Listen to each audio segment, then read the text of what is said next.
Shalom Aleichem, everyone. Hope everyone had a wonderful, wonderful week and a very lichtig, a beautiful, beautiful Chanukah. This week we read Parshas Miketz, and we open up the Parsha where Yosef is taken out of jail, 2 years in jail, and he interprets dreams, and ultimately he's made the viceroy of Paro in Mitzrayim. He gets married, and we're told in Perek Mem Aleph Pasuk Nun, Ule Yosef Yulad Shnei Banim.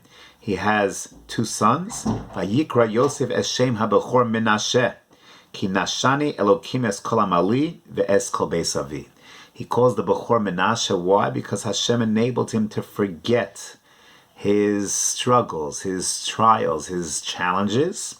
That makes sense. Bringing a child into the world will enable him to forget some of those tough times. Ve'es Kol Beis Avi. And also to forget Beis Avi. That's a little strange. Yosef is thanking Hashem for enabling him to forget about the house of his father Yaakov. Tzarech Ian, what exactly is Yosef saying? What exactly are we being told over here? And perhaps the answer is when Yosef names his next child, Veshem Hasheni Kara Ephraim. Why does he call him Ephraim? Ki Hifrani Elokim. Because Hashem enabled me to fulfill Purvu, have children, where? Be'eretz Anyi, in this town, in this city, in the country of my affliction. There's an amazing Das HaKenim Bali HaTesis. The Das HaKenim says, why did Yosef call Ephraim? Kara Ephraim al Shem Avos Avram v'Yitzchak. He called him Ephraim because of the Avos, Avram and Yitzchak. Shne'emar bahem Efer. Because by the Avos it references Avram and Yitzchak as Efer. How so?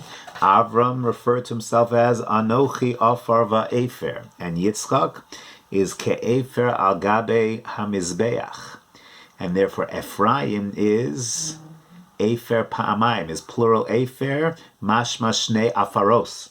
The Efer of Avram, Anochi Afar Va'efer, the Efer of Yitzchak. And indeed, Klal Yisrael is referred to as L'kach Nikri Yisrael al Shem Ephraim. Shne'emar haben Yakir li Ephraim. Klal Yisrael is referred to as Ephraim, linking us back to Avram and Yitzchak.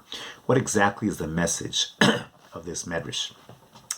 So perhaps one could suggest the following: is Avram achieved amazing things in his life, but at the age of 90, 95, 98, he's childless.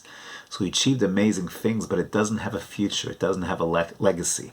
And from that Afer, from that missing piece, tremendous missing link, emerges a Yitzchak. Yitzchak is about to be Ne'ekad al Gabe ha'akeda. He is the Ola Tamima. Perhaps he too will not have a future, not a legacy. And from that trial, from that sacrifice, from that carbon will emerge Yitzchak as one of the Avos HaKadoshim. Yosef had every reason to look back at his past, at Beit Avi, and say, this is a terrible past. There was sibling rivalry. My brothers were jealous. They hated me. They sold me down into slavery. They threw me into the pit. They sold me into slavery. I ended up in the house, a servant in the house of Potiphar. I ended up in jail. My whole past, I would like to delete my past. No.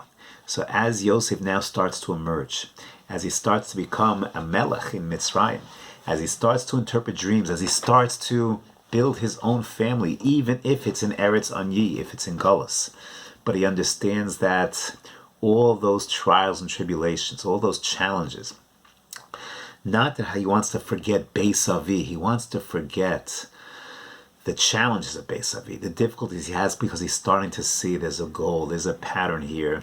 These challenges, these nisyonos, which brought him into Mitzrayim, brought him here for a very specific reason. To go ahead and support his family, to go ahead and reunite the brothers, yes, even to go ahead and bring about a Golus Mitzrayim, which was going to enable Klal Yisrael to emerge as the Am HaNivchar, as the Am Segula. And this he learned from Avram and Yitzchak. He learned that they too experienced tremendous difficulties, but it's from those difficulties that they emerged as Avos HaKadoshim. Yosef, as he's now starting to see the light at the end of the tunnel, build his mishpacha, become a leader in Mitzrayim, he starts to see, yes, the Yad Hashem, as he always did, but now it becomes clear, and as he names his children, he's naming them in a manner that is hearkening and building on that Masorah of Klal Yisrael. Yes, Haben Yakeli Ephraim, we too have experienced so much afer, so much dirt and dust and pushed down. We're always being pushed down. This century, how much have we been pushed down, but yet somehow we emerge once again. That's the story of Galus and Geula, and that's the story of Yosef. That's the story of all of the Avos. That's the story of Jewish history, and that's really perhaps the message that we are told, to understand that from that affair emerges Ephraim, emerges Knesset Yisrael, emerges Geula.